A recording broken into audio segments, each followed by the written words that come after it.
was like, oh shit, sorry. I mean the guy down there. Hello, guys. Your mics are open, just in case. Got it. Thank you. We are going to start right now with this press conference. Thank you, PRX, for being here with us, and also congratulations for your victory. We are going to start with some questions on the call. Ali, you have the first question. Hi, Ardi Adian, Timosura for VLR.gg. This question is for Coach Alex. So after map 1, you did a short interview where you felt the way that PRX played the first map was a bit out of character, maybe a bit slow or a bit too scared to face against what was pretty much a very out of character GIANTX with their aggression. In that map in particular, what really stands out from that GX performance that you really had to think about and adapt it quickly in order to win the next 2 maps? I think particularly as a comm thing, we know that like if a team decides to push very heavily in middle against double sentinel comm, it's actually very effective. And we knew that GX has all these plans that it's going to do. It's just the problem is like we're afraid to go and challenge them, So I think the lesson there for us was that we got to play our game regardless of whether it's like difficult to handle or not, and then from there adjust rather than like running away and hiding and trying to do something else. So we're basically avoiding fighting them. And I mean, sometimes that's a good plan, sometimes it doesn't work out. And in this case, I think we should have fought them at least once or twice before we decide to change our game plan. So moving on to the second map and the third map, we made sure to stick to our guns first before adapting. All right, thank you for the answer. Thank you. Now we are going to read one question that is in the chat. This is from Miguel Mendez for E4Equipe. With PRX becoming the first team to secure a playoff spot, my question is, what key areas of improvement have you identified and worked on through VCT Pacific Stage 2 and now during the group stage of VALORANT Champions? This could be for you, Coach. Sorry, could you repeat the first part? Yes, of course. What key areas to improve on? Yes. Between stage 2 and now? And Champions, yes. I mean, there are 2 new maps for us. It's Abyss and Turret. So we need to make sure that we can play at least one of them very well. That's what we focused on. We focus on both maps so that we have a good map pool coming into it because we know that some of our other maps are strong. And the other thing that we really want to focus on is making sure that whatever we have that's already comfortable, we want to make sure that it's fresh and still good. We don't want to neglect our strong maps basically. Thank you. Thank you. Next question goes to Nurkas. Hi, Nerdscast Independence freelance journalist and esports commentator. First question goes to Coach Alex, and maybe even Forsaken if you guys work together on this. Coming off of the first map, it was a bit of a loss, and then later on in Lotus, you guys got tested right on the second half. They got GX managed to get up to 10 during your guys' final time out before you guys managed to get that 13-10. What were you guys discussing? What was the adaptations in the game plan heading into that to get you guys to close out the map? I'll be honest, I don't really remember, but I know that we were having a lot of 5v4 leads that we were blowing because we were being a bit too careful. So we wanted to make sure that we were consolidating it better in terms of the space on the map. And yeah, I think immediately after that, boys made sure that they retook the A side like as planned, and it was good. For a second, do you have any? I mean, I'm just curious if you had any like calls as the IGL in those moments as well. Yes, the one we flanked them. Last round. Oh, no, you push him B. Did you decide it? I think it was JJ calling it, and we have paid ulti, and we just win the round because of that. Fair enough. And then just the final question is just again heading on to Sunset. Were there any nerves as a result of the outcomes of Ascent and Lotus? This is to anyone who if they did have any nerves, or was it like all smooth sailing? Yeah. I mean, for me, For me, like for Sunset, I didn't feel like I had any nerves because when we played Lotus, I felt like our teamwork was slowly like coming back together. Like I felt like on Ascent, like I think maybe like warm up game, first game, our comms and teamwork wasn't really the best, but on Lotus, I saw that it was slowly coming back, so I was really confident that we're gonna win Sunset. Fair enough. Thank you for the questions, and good luck in the playoffs of the champions. Thank you. Thank you very much. Thank you. Thank you. Thank you. Next question is for Pedro Romero.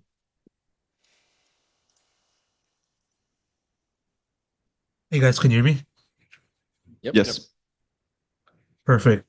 Pedro Romero, independent journalist. First off, likewise, also congrats on the victory against GIANTX. Moving on to the playoffs is the things that we like to see. I want to send this question over to something.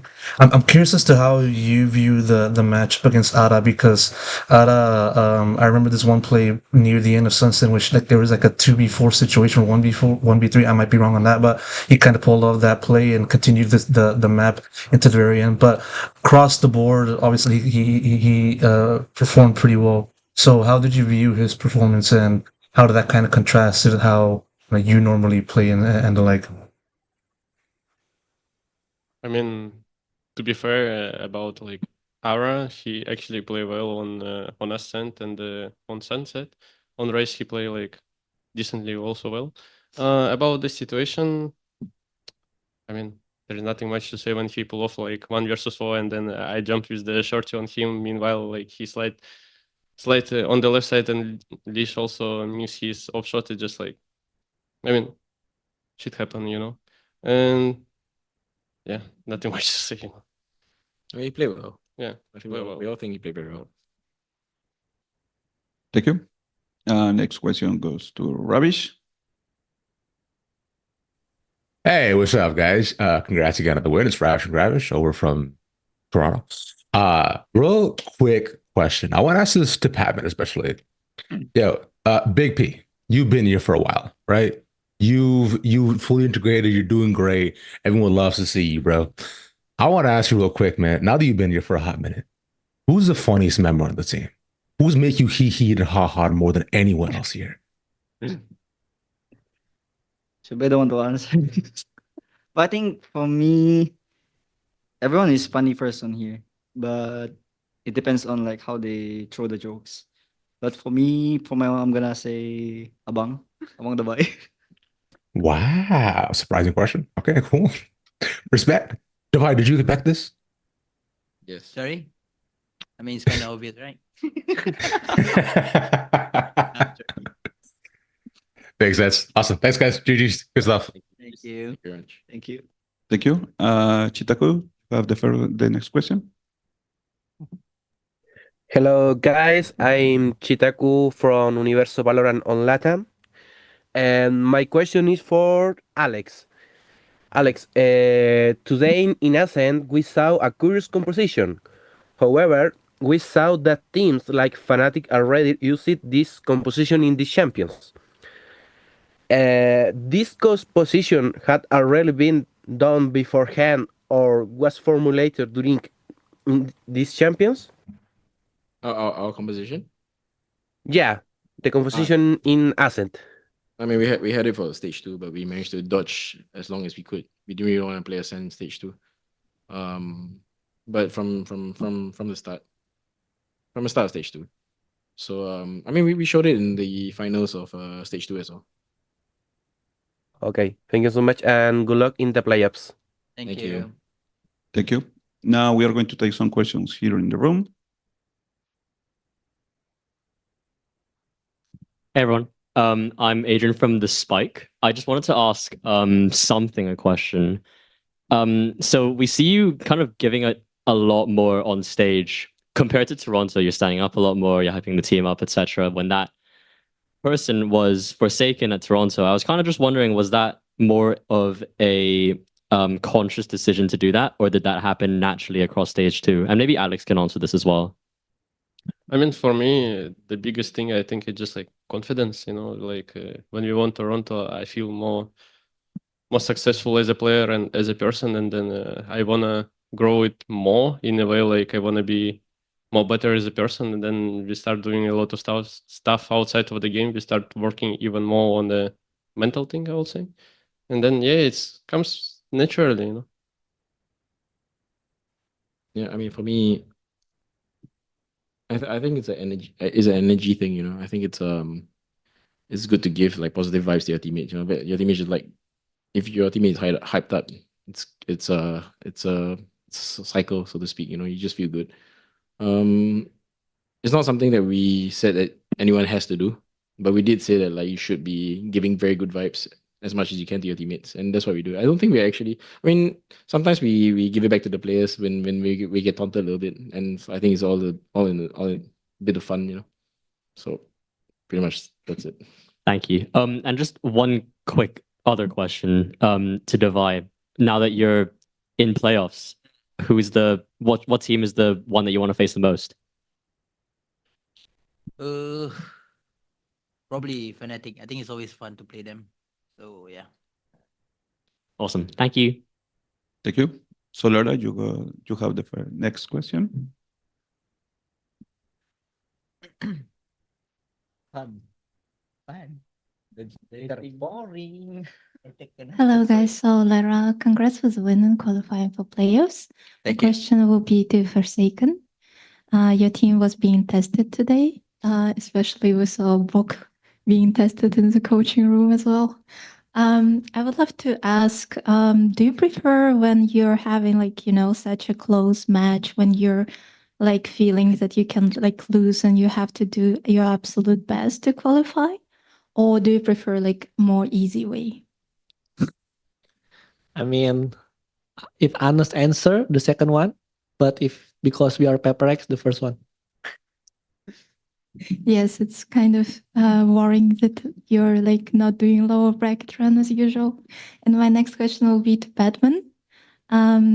Although you're a big P and been here for a while, I would love to ask if like it's a big tournament and big stage, and I was asking GIANTX players before, like the rookies, what they've been learning during the champions. So I would love to ask you as well, like what has been like the best learning experience for you so far? To have a good mental and be confident every time. I think that's one of the important things, and also keep the positive energy, not just for yourself, but for your teammates as well. Can I ask one more question? Yes. We saw you in Dubai having a bike trip across Paris, and the fans were a little bit worried that you might get sick because you got wet. So first of all, how do you feel, and how much did you enjoy, guys, your bike trip? To be honest, for me, oh sorry, You can go first. it's so much fun. Like it feels like I go back to my childhood thing because I'm a sporty person, right? And then sometimes I also do some cycling, went to mountains before. But when I did that, I mean, it's different, but it's really fun. Especially the weather is kind of cold, and you can feel the breeze while riding the cycle. So yeah, and doing it with Duke and Abang. I mean, of course for everyone, but others are busy and doing their own things. But doing it with Abang, the funny guy in the team, and me, the other funny guy, it's like really vibing, So it was one of the memorable thing here for me in Paris. Yeah, I think for me it's about having fun, You don't really care about the outcome. You only live once anyway. So YOLO, bro. Yeah, and even we went to Eiffel Tower. I told the vibe like I enjoy more than we all on how we get to the Eiffel Tower because it's raining also. So yeah. Okay. Good luck in the next match, guys. Thank you. Thank you. Pedro Romero, you have the last question. Right. I'm going to send this question over to Alex. Given that your team has qualified for playoffs, I want to know how you kind of begin to reflect on how the team performed facing off against these two teams that you faced in the group stage. What are some of the biggest takeaways, biggest positives, and also things that you feel the team kind of has to continue to work on from now until playoffs, and how does this performance so far compared to how this team has performed in Toronto, just out of curiosity also? I think they play well first 2 games. In champs, I think every team is going to be really really hard. It's the end final tournament of the year. Everyone wants to win it, so everyone comes in very prepared. I think the first seeds obviously come in a little bit less prepared than everyone else, but usually not an excuse. I think we need to. I need to remember certain lessons I've learned in Toronto and apply it, which is basically have to do with like mental health and just sufficient rest. Rather than like stuffing the day full of scrims. As far as I mean the teams go, I mean I like the way XLG play. I really like the way Giants play as well. I think they were confident. They're 3 rookies, and they win at us like as though they were a very experienced team. They knew what they needed to do to win. It's a bit unfortunate on Sunset for them because I think I was telling them that if we started well, sometimes it can be a bit shaky when the game gets out of control for if you're a rookie. So that was good for the boys. As for how our run continue, I feel it's slightly similar. I think we started very well against Heretics, and then our second game we lost to Genji and it was shaky, and also involved a game on Ascent that we lost in OT or 13-11. So in a way, it's similar.